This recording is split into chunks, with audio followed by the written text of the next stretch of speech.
Greetings, Internet world. You're in the Beat Sessions, your place for all things music. I'm your host, Mitchell Weary. Let's talk about Geese and their record, Getting Killed. They released that on September 26th. This is the fourth studio album for the Brooklyn Rockers, their third on a major label, and their follow-up to 2023's 3D Country. And it was a few months after the release of that record that one of you beautiful people messaged me in all caps, "You are missing one of the best bands out there." And damn it if you weren't totally right about that. And then Cameron Winter releases Heavy Metal in December of 2024, when no one ever releases a damn thing, and when I try to take a break from doing album reviews. And I regret the hell out of missing that record and not talking about it. I'm not making that same mistake again. Geese is one of the most exciting bands to emerge in the 2020s. A prime example of how individuals in modern music continue to move the medium into brave new worlds, when it feels like so much has already been done up to this point. That's the beauty of their creative prowess. And they hail from one of the greatest music scenes of all time, the melting pot of New York City, an environment that has borne witness to so many legends taking their career-defining leaps. And I adore the way that this band's sound captures the essence of everything that defines the city's diverse identity, from the blues and jazz scene that found its roots 100 years ago to the landmark rock and roll movements spearheaded by bands like the Velvet Underground, Television, Sonic Youth, and Talking Heads, just to name a few. And into the 21st century with bands like TV on the Radio, Interpol, one of my favorites, and The Strokes, while also tapping into the legendary scenes of hip-hop, Latin music, and electronic music as well. People migrate to New York City to make it, and not everybody does. But these young individuals grew up there, surrounded by great musical tradition, and their success is the byproduct of their ability to remain inspired but unhindered by their forebears. They are a band that leans into everything that's come before them, that resonates with them, and then diligently analyzes and understands how and why it has that impact, and then they deconstruct it and mold it into something that is completely all their own. Getting Killed is a record that puts an exclamation point on a riveting backstory, one that demonstrates how Geese set out to operate fearlessly and the dividends that are paid when anyone commits to doing things on their own terms. Four precocious kids form a band in high school due to the discontent that they feel with the limitations of their educational setting. They know that their talents extend beyond the confines of the generic curriculum presented to them. And I think I can speak for every fan of this band when I say that I'm so thankful they realized that. And they realized that the same thing was waiting for them in college, abandoning that option in pursuit of their current path. They're better for it. And frankly, I think most people these days are better for that path too. The university setting is not everything it's cracked up to be anymore, and I highly doubt they would have received any training that would have led them to where they are now, working with absolute autonomy without anyone looking over their shoulder. And that's not to say that they have nothing left to learn. They certainly do, but I think the goal of education in creative fields should be to spark the fire and lay the foundation, and then that's it. Leave the individual with just enough resources to forge their own path, knowing that they will trudge through many of those steps, but will be better for it. In a GQ interview, Cameron Winter stated that, quote, "I like the feeling of hearing people struggling against their own limits, like trying to break through. They go to the very tippy top of what they think they're capable of, and that's why it's beautiful," end quote. It's that mindset that is fully showcased on Getting Killed, the grueling but rewarding process that represents how he and his bandmates continue to stay ahead of the curve, pioneers who are never content to settle on the ground marked by each previous effort. I think it's a little disappointing to not see their self-released debut, A Beautiful Memory, and their other early EPs on streaming platforms, because those records are still pretty solid. But more than anything, it's the starting point. It's a pivotal moment that led them to where they are with Getting Killed.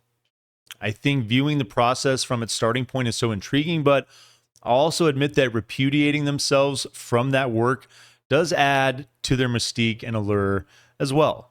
This record showcases a band that has confidently grown into their craft, working with an explosive style of eclectic post-punk that's the hallmark of bands like Black Midi and Black Country New Road. But I think the genius of Getting Killed is the balance they find with that explosiveness, demonstrating provocative restraint at every chaotic turn and understanding how they can push the boundaries as far as they possibly can without letting the whole thing collapse. It's as if they tied the balls on a bull and then rode it side saddle across an arena. They do this while channeling influences of retro funk and soul, avant-garde jazz, psychedelic chamber pop, proto-punk, and alternative country, along with countless world influences that come to life with the marvelous rhythm section of this outfit.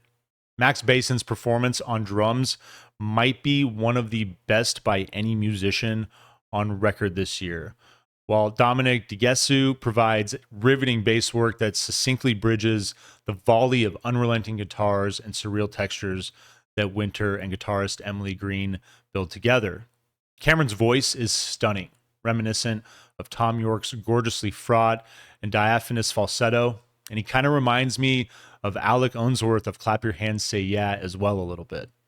His lyrics are bold but prudent, a cryptic landscape of existential crisis where he finds the strength to move forward by accepting the simple truth laid down in the final lines of the record. I have no idea where I'm going. Here I come.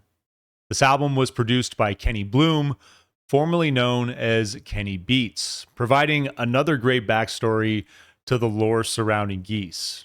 In 2024, Kenny apparently charged into the band's backstage tent at Austin City Limits and demanded that they work together. And Apple Music even claims that Geese were the main catalyst in his recent name change, which has kind of been a big deal. I think it's kind of funny, but regardless, I think Kenny is a fascinating choice for this band, a man who has spent most of his career in the arena of hip hop, working with some of my favorites like Vince Staples, Denzel Curry, and Slow Tie, but he's also recently taken an interest in different creative avenues in the last few years, and that's massive. I think it's a big part of why their partnership works so well. Both parties are fully driven by a passion to extend themselves outside of their comfort zone, a curiosity of what their potential can be in realms unknown. And I can see both sides having a desire to collaborate once more as they move down the road into the future. The album opens with the track Trinidad. Got this great loose build to open it up. There's gently brushed percussion that slowly builds around a meandering bass lick, while muted trombone and psychedelic guitar play provide splashes of sound. At the center of it all, though, is Cameron Winter's voice. It's alluring and hypnotic. The simple lyric, "I tried," paralyzes the listener until the hook, "There's a bomb in my car," explodes with intensity. The music descends into a bit of chaos, all of the instruments bordering on unhinged, except that unaffected bass lick that keeps it all together. The track maintains its exploration within its steady, loose structure, methodically cautious, until it bursts with rapturous havoc, finishing on that hook. Your second track is entitled Cobra, mellows things out a bit, leads out with a muted organ-style instrumentation and clanky rhythm that is somewhat Beatlesque. The music finds its fidelity with a soft flurry of jaunty rhythm and peaceful, jovial instrumentation. The percussion is outstanding, defying classification with the countless influences it uses to bring form. There's an influence of chamber pop as well that creates the foundation for an uplifting, cathartic blend of sounds. Cameron's voice finds a heavier, robust tone to start on this one, but it's not long before he's exploring a broad range of tones and melodies. I love the exploration of the guitar on this one as well, while the rest of the arrangement slowly builds in rollicking fashion with a subtle intensity that creeps in on the listener as it progresses. Your third song is entitled Husbands. This one steers things back into a darker mood, and I love how this is achieved with such minimalism. The percussion is prominent as the mood is established with just the slightest touch of bass and avant-garde brass as well. The vocals take over with authority, the arrangement perfect in its development of the atmosphere, but also in the way it allows the power of Cameron's vocals to take hold of the song. I love the spirited upturn that carefully evolves as guitar textures quietly swell along with secondary percussive elements and subtle synth textures. This gives weight to the rise in the intensity of Cameron's voice. And I dig the way the primary drums start to hit a bit harder just after about the 2 minute and 30-second mark. Your fourth track is your title track, Getting Killed. It is spirited with high energy right out of the gate. Definitely a highlight for me. Dominant percussion and vocalized harmonies control the landscape of this one, while a funky, thumping bass lick unifies the guitars and other components of the song. I love the abrupt shift into this light jazz territory with the verses, bringing even more energy to the rockin' chorus when it comes back around. Cameron's vocals follow suit as well, focused and measured through the verses, while morphing into this wild, unbridled force through the chorus. The track drifts into a serene, oceanic breakdown at about the 2 minute and 30-second mark, with another sharp change that introduces a coda and remains light in body, focused primarily on layers of percussion and vocals with understated guitar and brass elements that help to carry it out. Fifth track is entitled Islands of Men. The production of the intro here is outstanding. It's got this block percussion that mimics dripping water, and it really tripped me out the first time that I heard it. The percussion develops as a calm swell of rhythmic guitar builds in, playing with a muted shuffle on a repeated note. The guitar melody evolves with the introduction of the vocals, but the track maintains its minimalism until about the 1 minute and 15-second mark, when the drums drop with tenderness, giving it this undulating body that is peacefully funky. The rhythm is just absolutely dynamite as additional textures work in and the existing instrumentation ripens. There's a sudden stop at about the 3 minute and 30-second mark with a couple of gentle crashes, bringing everything back in to a mellow jam that swells for about 2 minutes into a euphoric finish. Your sixth track is entitled 100 Horses, another highlight for me as well. Focuses once again on a variety of percussive elements to open, with a chime being the most dominant. But this is brief as the thick bass line with big open notes and a droning guitar texture pave the way for a prominent guitar lick and loads of other fun instrumentation. It feels like putting the visual of a magmatic volcanic eruption into sound the way this track unfolds. Layers continue to rise to the surface and flow with a sense of calm, with the vocals entering last but serving as the conduit for everything else to move. The rhythm is funky while the other developing instrumentation is loose and atmospheric, and I love the way that Cameron's vocals bind these elements with such intensity. Your seventh track is entitled Half Real. This one takes off with shimmering arpeggiated guitars as the highlight, backed by soft bass drum and tambourine to provide a little bit of form. It definitely has an influence of Eastern music working in it, with a bit of chamber pop and the fluttering of tremolo bass and guitar that recalls fellow New Yorkers, the Velvet Underground. The piano truly helps bring this track to life, basking in warm melodies throughout and building with a slight intensity towards a finish that is sudden, awakening the listener from this trance that they have built for them to fall into. Your eighth track is entitled Opes to Do Cocaine in the Land of Cocaine. Opens with bright, soothing arpeggiated guitar that evokes the tranquility of an island paradise. There's a touch of bass with the perfect weight in its tone and percussion that works softly off the snare. This one really feels like they're channeling the pop-inspired side of Lou Reed, particularly with the context of the title and the subject matter, but it's a love song too. The coda features a big instrumental jam with the drums taking control and erupting into a full-blown propulsive force towards the end, leading into your ninth track, Bow Down. This one takes off with the full force of a rolling snare that has this hollow tone. They're definitely bringing more of that island vibe with the staccato acoustic guitar and the shaker that adds rhythm to the track. But then the bass line hits, and the song begins to shift from breezy tranquility to the frenzied meditation with the addition of electric guitar and swells of brass. It becomes intense but remains grounded in the soothing groove of the acoustic guitar. Everything drops right around the 2 minute and 15-second mark, with the acoustic guitar and shaker taking over to start the build back into an infectiously groovy jam to finish out. Your 10th track, your penultimate song, is entitled Taxes. Got this hollow and tinny percussive elements that opens along with a bit of trickling bass that leads in on this penultimate track. The bass mellows into deeper notes as Cameron's vocals enter with ethereal sounding harmonies to complement his performance. And then the percussion takes a boost at about the 45-second mark, with acoustic guitar also aiding in giving the song a spirited lift. And then another 45 seconds later, the track takes an even bigger boost, working right into a lively pop and indie territory kind of arrangement, and leading into your big closer. Your 11th track is entitled Long Island City, Here I Come.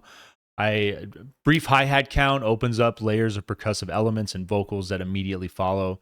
There's also the faintest bit of rollicking piano that is so energetic, but the quiet production creates a dynamic effect that keeps it placid. At the 45-second mark, the percussion and piano intensify, unfolding the next layer of this track.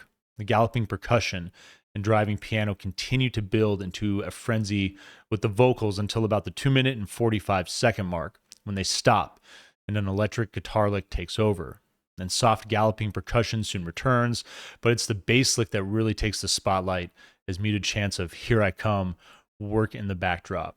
The track goes full throttle once more, with the piano dominating on this go-around, maintaining this energy for the better part of 3 minutes, with a final 20 seconds of bass-driven chaos to finish. This band is unlike anything I feel like I've heard this year. So unpredictable, so exciting. And being so young, it's almost like they still don't even know who they are. And like this last song says, or where they're going, but here they come. And I am thrilled to see a band like this, the potential for youth to honestly revive rock and roll in this country especially. I feel like it's fallen off so hard for so long. There's been good bands out there. There's been great bands out there. But I feel so many other genres have dominated, where Geese I feel like they're spearheading this movement. They're getting ready to start this big revival that I've mentioned in previous album reviews. But I think that it's about to happen. I think we're at that tipping point where so many people are going to become mesmerized and just so much more interested in music that isn't so computerized, that isn't so electronic, that isn't really a reflection of everything that has been dominant in popular culture over the last couple of decades. And it's really cool to know that just the potential is endless, and hopefully these guys are around for forever, and hopefully they continue to make music for the longest time. I mentioned Black Midi earlier in this album review. It's tragic that they unfortunately broke up. I feel like they were a big part of what could have been, the foundation of this movement. But Geese were there before, technically, and I don't know if they influence. I don't really know who influenced who. I feel like early on in about 10 years ago, when all these bands were kind of beginning, when this revival of post-punk was starting to shift into something different than what it started with in early 2010, that they had to have been listening to each other's band camps. There had to have been this type of engagement with one another, and the way that they've pushed boundaries and incorporated so many different components into their music. One of the best records of the year so far. It could arguably be the best. I'm going to give this thing an 8.9 out of 10. You know what? Let's just give it an even 9 out of 10. I'm just going to do it, and I cannot wait to go pick this thing up at Zia Records, my local record store. Please support your local record stores in vinyl pleasing this thing, and I hope you find this review helpful. I hope you enjoy this record. Please like this video, share it, subscribe to the channel if you're feeling generous, drop a super gift. All of that really helps me blow this project up in 2025. And stay tuned throughout the week for more album reviews. We will see you next time on the Beat Sessions.